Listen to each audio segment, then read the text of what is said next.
નમસ્કાર મિત્રો, હું એકવાર ફરીથી સુનિલ મોદી 9925 53 53 39 અદાણી અને વારી કંપનીના સોલાર માટેનો સંપર્ક. મિત્રો, હવે ઘણી વખત એવું થતું હોય છે કે સોલાર લગાડવા માટેના કયા જરૂરી ડોક્યુમેન્ટ હોય છે. તો જે વ્યક્તિના નામે સોલાર લગાવવાનું છે અથવા તો જેના ઘરે સોલાર લગાવવાનું છે એ જ વ્યક્તિના ડોક્યુમેન્ટ્સ કમ્પલસરી જોઈએ છે. જેમ કે સૌથી પહેલાં લાઇટ બિલ આવી જાય છે, એના પછી વેરા પાવતી, ટેક્સ બિલ જેને કહેવાય છે, એના પછી એમનું આધાર કાર્ડ, એમનું પાન કાર્ડ, એમનો કેન્સલ ચેક અને પેમેન્ટ ચેક. આટલા ડોક્યુમેન્ટ હોય તો મિત્રો આપણે સોલાર રૂફટોપ માટેની એપ્લિકેશન કરી શકીએ છીએ.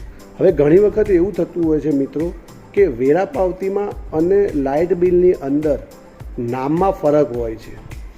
તો એના માટે તમારે જે ઇન્ડેક્સ 2ની કોપી હોય છે, અનુક્રમણિકાની કોપી એ લઈ અને એનું આધાર કાર્ડ લઈ અને તમે જીઈબીની અંદર એપ્લિકેશન આપશો તો નોમિનલ ચાર્જ એ કંઈક 300-400 રૂપિયા લે છે અને તમારું નામ એના ઉપર ટ્રાન્સફર કરે છે.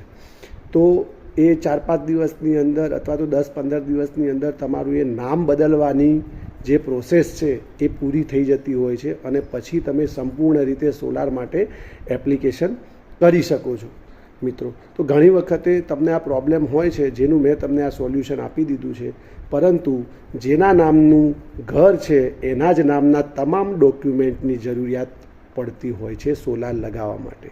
ઓકે મિત્રો, ધન્યવાદ, થેન્ક યુ.